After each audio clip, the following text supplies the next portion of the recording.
What's going on, YouTube? It's CHIEFTEXX Films, your tour guide on the road to elevating your image. And on this channel, I like to highlight my ups and downs so you can capitalize off of my wins and suffer none of my losses. If that's something you're interested in, make sure you subscribe to the channel and click that notification bell so you don't miss any more videos. All right, man, today we're doing some studio improvement, man. I got lost in these floors and forgot I had an appointment come through. So she came through, man. Luckily, I'm downtown. I jumped right into videographer mode. She wanted to do this storm look, man. So, like on this shot right here, I'm doing it outside and was facing into the sun, and my lens had too many flares on it. So we had to turn around and face towards the sun. Well, put her face to the sun, so I wouldn't have those flares in my lens. A lot of things went wrong on this shoot, but a lot of things went right also. I used some ND filters, and the Blackmagic Pocket Cinema camera has IR issues where the infrared, it's hard to explain it, but the infrared, something goes on with the infrared of the sensor of the camera, and it washes out some of your colors. And on these shots, man, she had a black bodysuit on, but because of the IR cut problem, it looked like burgundy or red. So, and then the ND filters that I had on there wasn't helping with that. I was using variable NDs that been tossed around in the bag, probably slipped out of the position they supposed to be in. So every shot that I shot, except for the ones that when I took off the ND filter, like in this alleyway. In this alleyway, I took off the ND filter because I didn't need it. And these turned out decent, but still certain issues with my rig that I have to fix. So I plan on fixing that after this shoot, and if I can't correct the black to look black instead of burgundy, then we might have to shoot this over again. But hopefully I can fix it in post, man. I hate saying stuff like that and doing stuff like that, but hopefully we can fix it in post. And on this shot right here, I was just, I took the same shot, same motion, and did it to the side. This is an alleyway behind my office. All of these shots are shot around my office, man. So it's a dope location.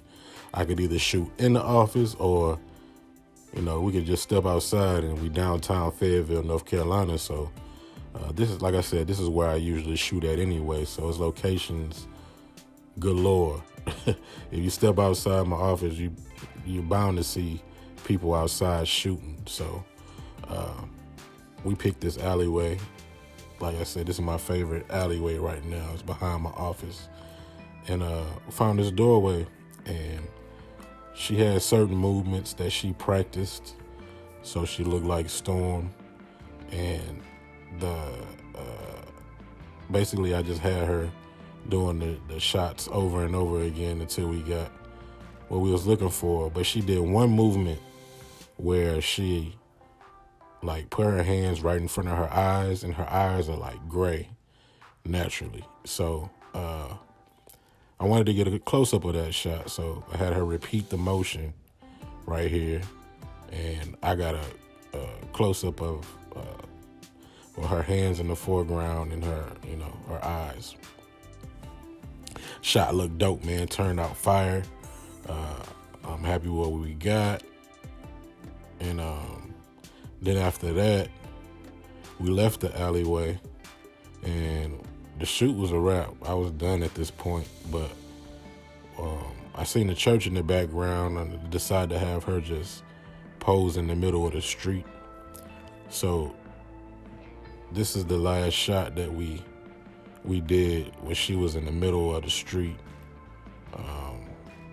doing some poses. All of these shots, I'm gonna have to add lightning and do all kind of special effects to pull off the storm look. So her practicing these movements and doing these movements is helping sell the effect. And of course, a car was coming, so she had to get out. She had to get out of the street, but she's gonna have to. Like I said, her movements is really helping sell the lightning effect and the outfit, the VFX. All of that's gonna be dope, man. And this is one of the projects that I'm really excited about getting to, but it's like fourth or fifth in line right now as far as editing, man. You gotta knock it out in order because people be watching your social media and they be like, hey, why you ain't finished mine? I know you shot that after you shot mine. So anyway, this is one that I'm excited about getting to, man. You know, it helps flex my creative muscles. So after we finished shooting in the street, we went back up to the studio and we was reviewing the footage and decided to do a little photo shoot, man. She didn't pay for the photo shoot, but I always like shooting people on this wall, man. I put some hard work into it. As you can see, there's more faces up there, but we still have a lot more to go because I want to cover this whole wall. But everybody that comes to the studio wants to shoot on this wall, which that was the purpose of me doing it. So it's no big problem. But my issues with this wall is not being able to shoot it straight on because the faces are reflective. So you got to shoot it in a special way to where you're not casting too much light on the wall. So usually I just put the flash overhead and shoot. And these pictures came out dope.